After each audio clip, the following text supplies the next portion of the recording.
Sa ngalan ng Ama, ng Anak at ng Espiritu Santo. Amen. Sumainyo ang Panginoon. At sumayo rin. Mga kapatid, sa pasimula po ng ating pagdiriwang na banal na misa, katupang tayo maging marapat pakibahagi, aminin natin ang ating mga kasalanan. Inaamin ko sa makapangyarihang Diyos at sa inyo mga kapatid, na lubha akong nagkasala sa isip, sa salita at sa gawa, at sa aking pagkukulang. Kaya isinasamo ko sa mahal na Birheng Maria, sa lahat ng mga anghel at mga banal, at sa inyo mga kapatid na ako'y panalangin sa Panginoong ating Diyos. Kawan tayo na makapangyarihang Diyos, patawarin tayo sa ating mga kasalanan, at patnubayan tayo hanggang sa buhay na walang hanggan. Amen. Amen.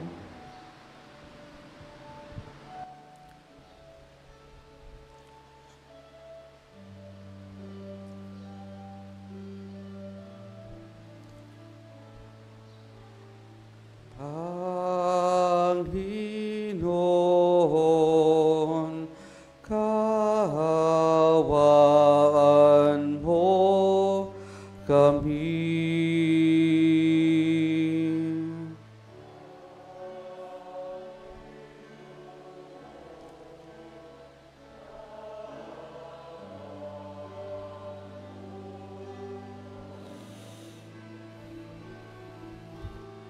Kristo, kaawaan mo kami.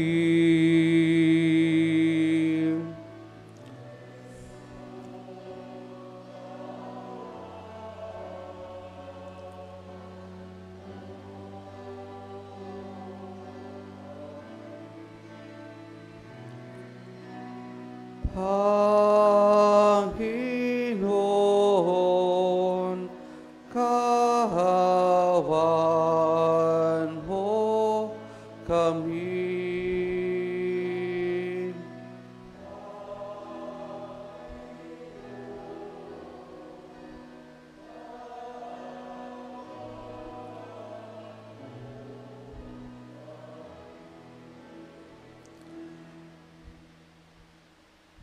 Manalangin tayo.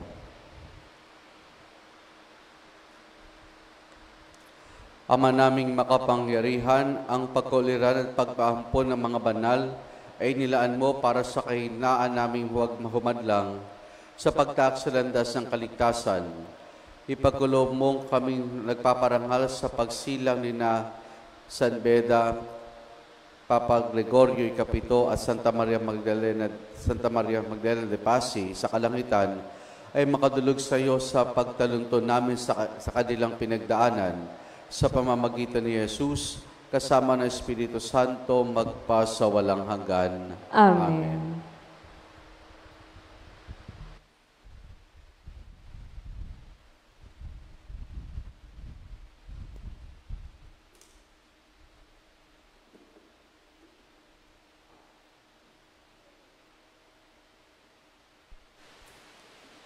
Ang salita ng Diyos mula sa gawa ng mga apostol. Noong mga araw na iyon, ibig matiyak ng pinuno kung ano nga ang sakdal ng mga Hudyo laban kay Pablo. Kaya't pinagpulong niya kinabukasan ang mga punong saserdote at ang buong Sanedrin. Saka kinalagan si Pablo, ipinanaog at iniharap sa kanila. Alam ni Pablo na dooy may mga Saduceo at Pariseo, kaya't sinabi niya ng malakas, "Mga kapatid, ako'y Pariseo, anak ng mga Pariseo. Dahil sa pag-asa kong muling mabubuhay ang mga patay, ako'y nililitis ngayon." Matapos itong sabihin ni Pablo, nagtalo-talo ang mga Pariseo at ang mga Saduceo, at nahati ang kapulungan. Sapagkat ang sabi ng mga Saduceo, hindi muling mabubuhay ang mga patay at walang anghel o espiritu. Subalit ang mga Pariseo namay naniniwala sa lahat ng ito. at lumakas ang kanilang sigawan. Tumindig ang ilang mga eskribang kapanig ng mga Pariseo at malakas na tumutol.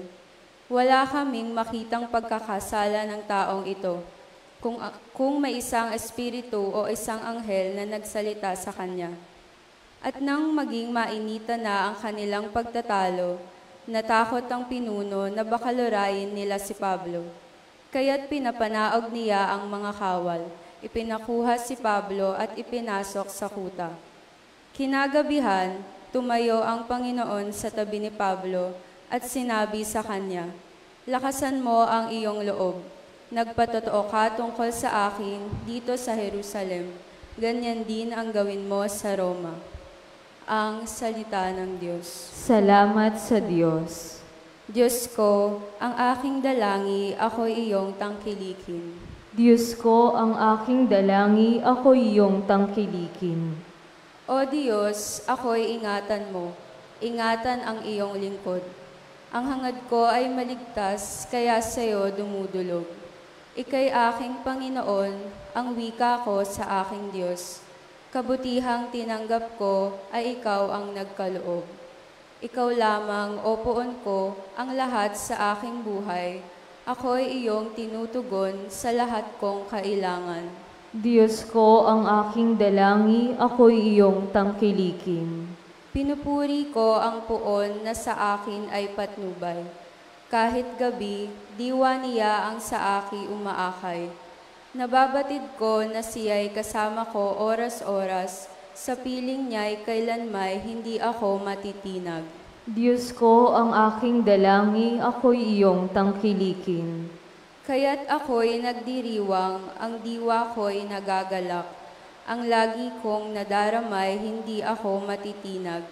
Pagkat di mo tutulutang, ang mahal mo ay malagak sa balon ng mga patay upang doon ay maagnas. Diyos ko, ang aking dalangi, ako'y iyong tangkilikin.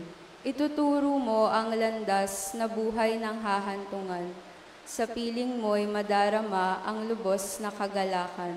Ang tulong mo'y magdudulot ng ligayang walang hanggan. Diyos ko, ang aking dalangi, ako'y iyong tangkilikin. Magsitayo po tayo.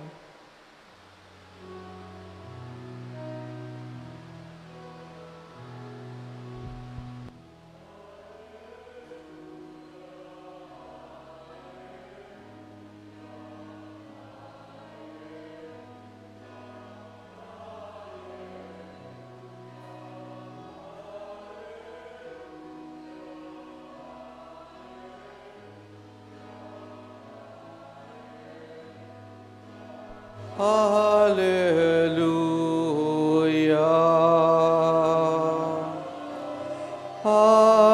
Hallelujah. Hallelujah. Hallelujah. Hallelujah. Hallelujah. Hallelujah. Hallelujah.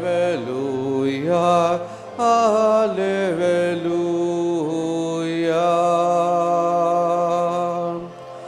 Hallelujah.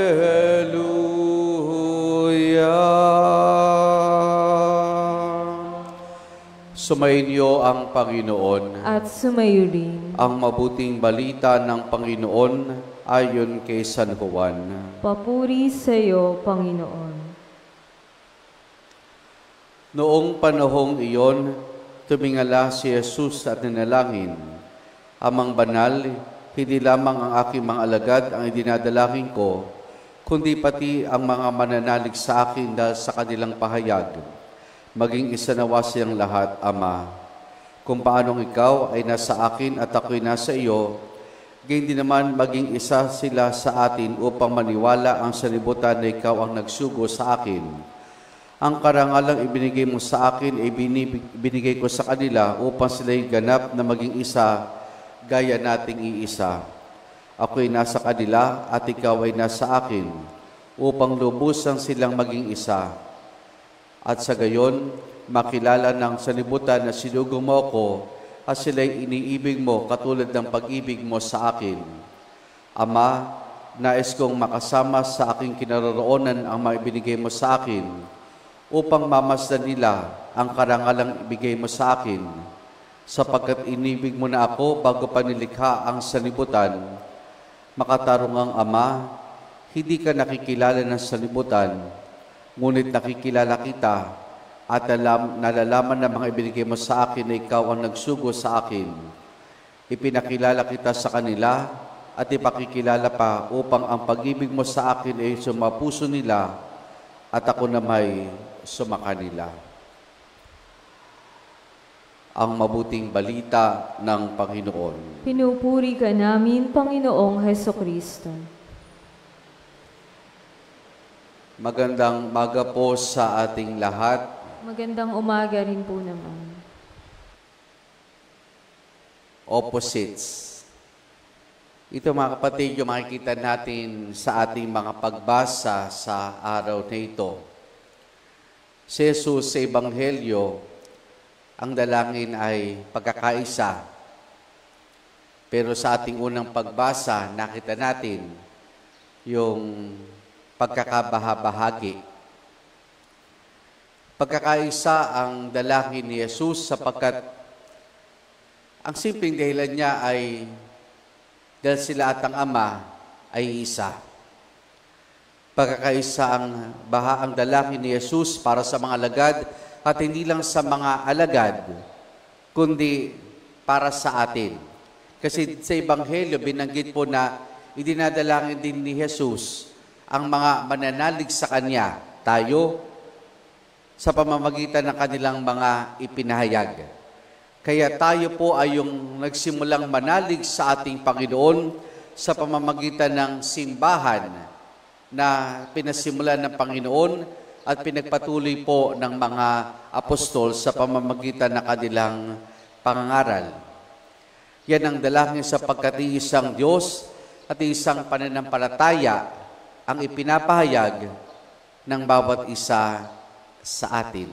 At alam natin kung ano ang kayang gawin kung may pagkakaisa ang simbahan at lalo tigit ang mga kasapi at bumubuo nito. Samantala sa ating pong unang pagbasa, si Pablo po ay iniharap para litisin. Ngayon, present doon sa paglilitis ay ang grupo ng mga Pariseo at grupo ng mga Saduceo. Ang mga Saduceo po ay mga conservatives. Sila yung nag-preserve ng old law mula doon sa lumang tipan. Samantala itong mga Pariseo, kabilang ang mga eskriba, sila yung medyo may pagka-liberal. Kumbaga, sa batas, ang na-preserve sa mga Saduceo kung ano yung binigay sa nakautusan. Itong mga Pariseo at eskriba, kabilang doon sa batas ay yung iba't ibang mga interpretasyon sa batas. Kung matatandaan natin sa ministeryo ng Panginoon, di ba madalas ang mga Pariseo ay paratangan si Jesus na lumalabag sa kautusan dahil nga doon sa mga interpretasyon nila. Ngayon, isa sa mga hindi pagkakatugma ng dalawang grupong ito ay ang paniniwala sa muling pagkabuhay at sa mga anghel. Kaya yun yung ginamit ni Pablo sa kanyang, sabi natin, pagpapakilala na siya ay isang Pariseo dahil ang ama niya isang Pariseo at naniniwala siya na muling bubuhayin ang mga patay. Kung paanong si Jesus na namatay ay muling nabuhay, gayon din ang mararanasan ng lahat ng mga namatay na nananalig sa ating Panginoon. Samantala mga Saduceo, hindi naniniwala sa muling pagkabuhay, gayon din sa mga anghel. Kaya ano po nangyari? Sa halip na matuon ng kanilang sarili sa paglilitis kay Pablo, ito nilang kanilang sarili sa kanilang pagkakaiba. Sa kanilang pagkakaiba. Kaya ano nangyari? Sila mismo ay nagbangayan. Sila mismo ay nagtalo-talo tungkol dun sa kanilang paniniwala regarding sa muling pagkabuhay sa mga espiritu at sa mga anghel. At dahil dito, sa takot ng mga tao na maluray si Pablo, siya'y inilabas. At doon siya'y nasa loob na muli ng kulungan, nangusap ang Diyos na siya'y isusugo sa Roma. At doon ay magbibigay saksi tungkol sa ating Panginoon. Pagkakabahabahagi, pagkakaisa. Alin ang pipiliin natin? Siyempre, pagkakaisa. Kalusugan o karamdaman? Alin ang pipiliin natin? Kalusugan. Tagumpay o pagbagsak? Alin ang pipiliin natin? Tagumpay. Malungkot, masaya. Alin ang pipiliin natin? Masaya. Alam natin kung ano ang gusto natin. Alam din natin na yan din ang loloobin ng Diyos. Pero, ito ba yung nakikita sa atin? Ito ba yung nakikita sa atin? May mga exact opposite sa ating buhay. Parating pipiliin natin kung ano yung positive, kung ano yung maganda. Pinipili.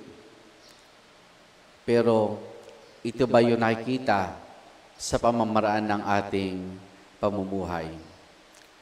Ang dalangin ni Jesus, pagkakaisa. Dahil alam ng Panginoon, yung pagkakaiba, madalas o maraming pagkakataon, walang idinudulot na maganda. Hindi lang sa larangan ng politika, kundi maging sa larangan ng buhay ng simbahan at buhay ng pamilya. Simple lang ang nais ng Panginoon para sa atin. Kung anong maganda, kung anong mabuti. At yan ang pinipili natin. Pero sana yung pinili natin iyan, yan din ang makita sa pamamaraan ng ating pamumuhay at sa priorities natin sa ating buhay. Amen.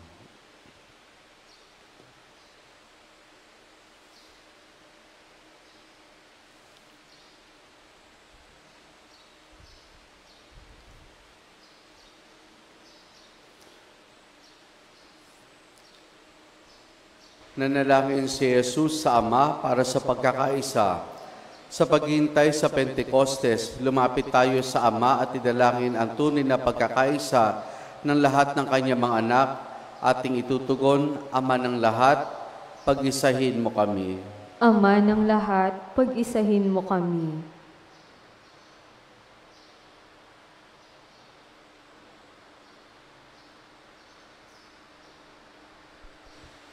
Ang lahat ng kasapi ng simbahan naway magkaisa sa puso at isip kasama ang ating Santo Papa at ng ating mga obispo. Manalangin tayo sa Panginoon. Ama ng lahat, pag-isahin mo kami. Ang mundo naway sumampalataya kay Kristo, bunga ng nagkakaisang halimbawa ng mga Kristiyano. Manalangin tayo sa Panginoon. Ama ng lahat, pag-isahin mo kami. Ang lahat ng bininyagan kay Kristo, naway magkatipon sa iisang simbahan, manalangin tayo sa Panginoon. Ama ng lahat, pag-isahin mo kami. Ang bawat mag-anak, naway mabuklod sa iisang pananampalataya at pag-ibig, manalangin tayo sa Panginoon. Ama ng lahat, pag-isahin mo kami. Ang mga yumao, naway tawagin sa ganap na pakikipagkaisa sa Diyos magpakailanman, manalangin tayo sa Panginoon. Ama ng lahat, pag-isahin mo kami.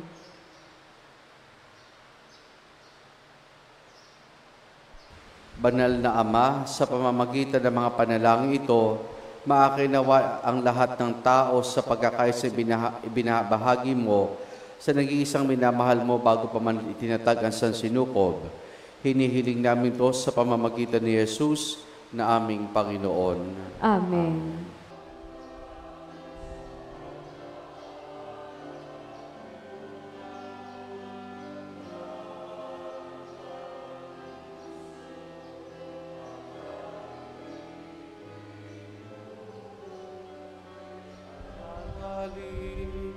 nagmamahal sa'yo.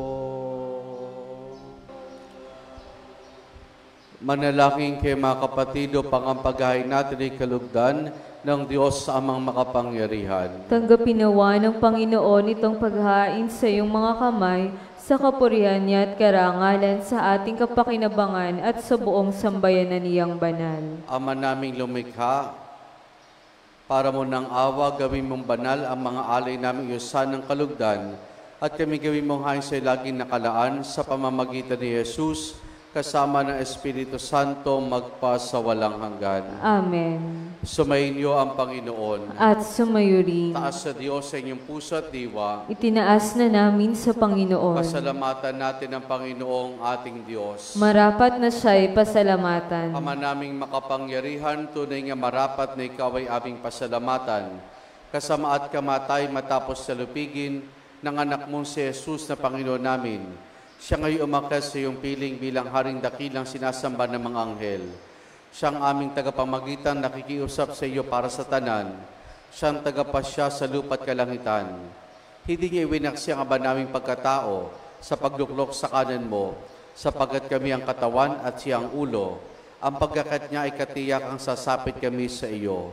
Kaya kaisa ng mga anghel, nagsisiawit ng papuri siya ng walang humpay sa kalangitan, kami nagbubunyi sa iyong kadakilaan.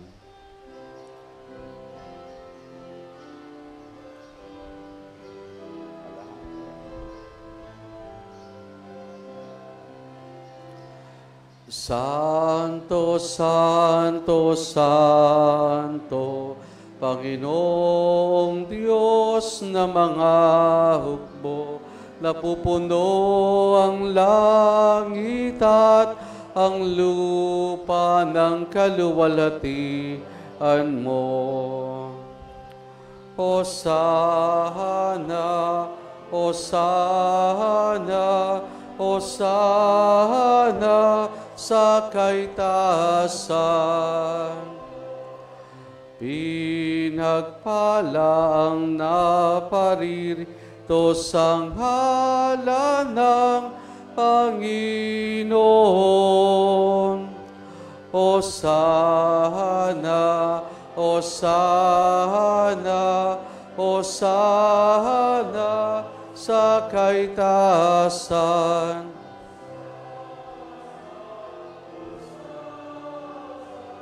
Hosana sa kaitaasan. Ama naming banal, ikaw ang bukal ng tanang kabanalan. Kaya sa pamamagitan ng iyong Espiritu, gawin mong banal ang mga kaloob na ito upang para sa amin, maging katawan at dugo ng aming Panginoong Hesukristo. Bago niya pinagtiis ang kusang loob na maging handog, hinawakan niya ang tinapay, pinasalamatan kaniya, pinaghati-hati na yon. Iniabot sa kanya maalagad at sinabi, tanggapin ninyong lahat ito at kanin itong aking katawan na ihahandog para sa inyo.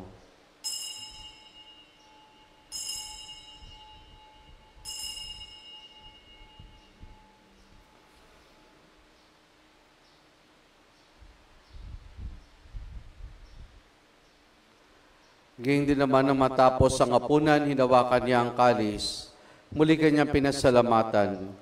Iniabot niyang kalis sa kanyang malagad at sinabi, tanggapin ninyo lahat ito at inumin itong kalis ng aking dugo ng bago't walang hanggang tipan.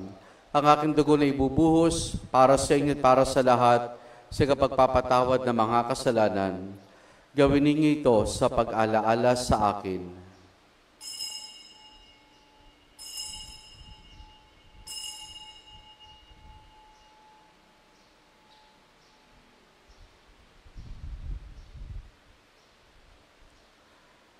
Ang misteryo ng ating pananampalataya. Aming ipinahayag na namatay ang iyong anak, nabuhay bilang Mesiyas at magbabalik sa wakas para hayag sa lahat. Ama, ginagawa namin ngayon ang pag-alaala sa pagkamatay at muling pagkabuhay ni iyong anak, kaya tinialay namin sa iyo ang tinapay na nagbibigay buhay at ang kalis na kakaloob ng kaligtasan.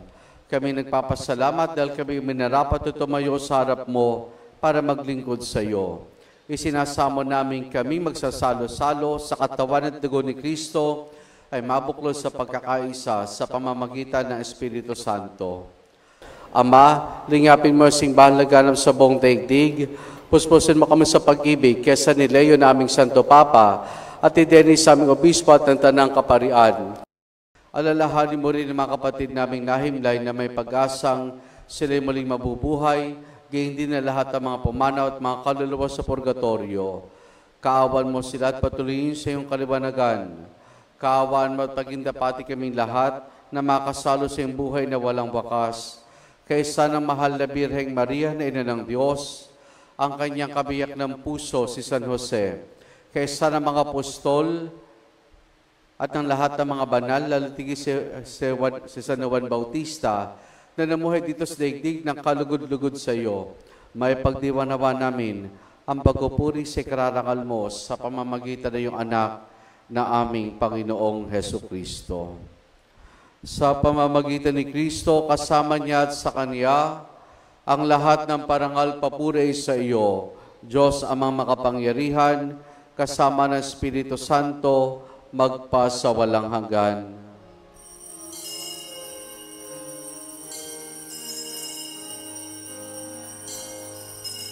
Amen. Amen. Amen. Amen.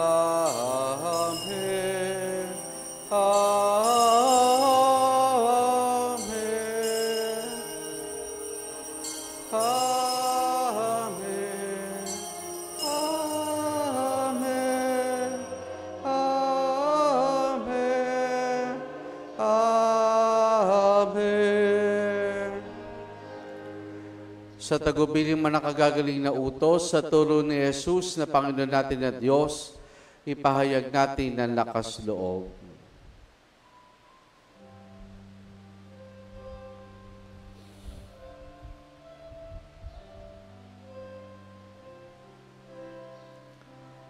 Ama namin, sumasalangit ka, sambahin ang ngalan mo, mapasamin ang kaharian mo, sundin ang loob mo, dito sa lupa para nang sa langit.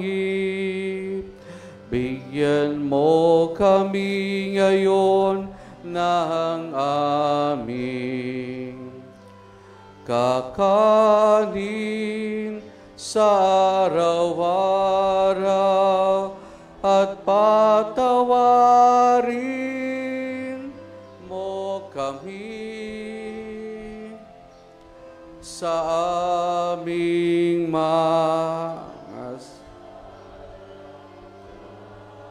ranang pagpapatawad namin sa nagkakasala sa amin, at huwag mo kaming ipahintulot sa tukso, at iadya mo kami sa lahat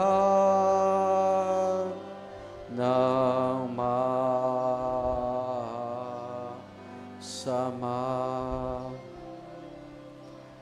Hinihiling namin kay Media sa lahat ng masama, pagkalooban ng kapayapaan araw-araw, iligtas sa kasalanan at ilayo sa lahat ng kapahamakan. Samantalang aming masayang pinananabikan ang dakilang araw ng pagkapahayag ng tagapagligtas naming si Jesu Kristo. Sapagkat iyo ang kaharian at ang kapangyarihan at ang kapurihan magpakailanman. Amen. Panginoong Jesucristo, sinabi mo sa iyong mga apostol, kapayapaan ang iniwan ko sa inyo, ang aking kapayapaan ibinibigay ko sa inyo. Tunghayan mong aming pananampalataya at huwag ang aming mga pagkakasala. Pagkalooban mo kami ng kapayapaan at pagkakaisa ayon sa iyong kalooban, kasama ng Espiritu Santo magpa sa walang hanggan. Amen. Ang kapayapaan ng Panginoon ay lagi nawang sumainyo. At sumayo rin. Mga kapatid, maghangad at magbahagi po tayo ng kapayapaan ni Jesus sa isa't isa. Peace be with you po.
Narito si Jesus, ang kordero ng Diyos.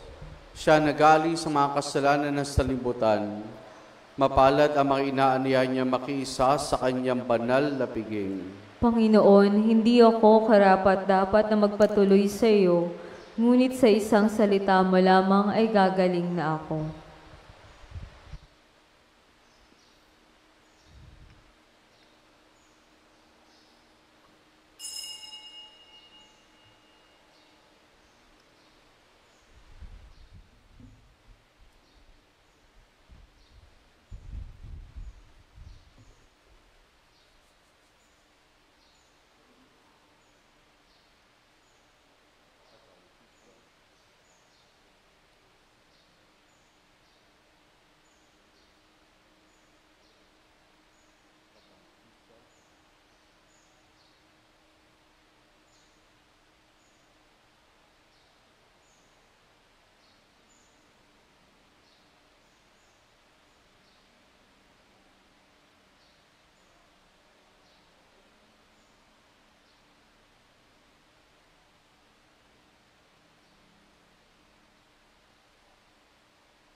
Manalangin tayo. Ama naming mapagmahal, sa aming ginanap na pakikinabang, matutunan nawa namin at mapagsaluhan ang iyong aral at dulot na kaligtasan upang kami pagindapating magkamit na iyong bigay sa pamamagitan ni Jesus kasama ng Espiritu Santo magpasawalang hanggan. Amen. Sumainyo ang Panginoon At sumayo rin. at pagpalain tayong lahat ng mabutit mapagmahal na Diyos Ama, Anak at Espiritu Santo. Amen. Naialay na natin ang pagdiriwan ng banal na misa, humayo tayong taglay ang kapayapaan at pag-ibig ng Panginoon. Salamat sa Diyos. Purihin po natin ang ating Panginoon.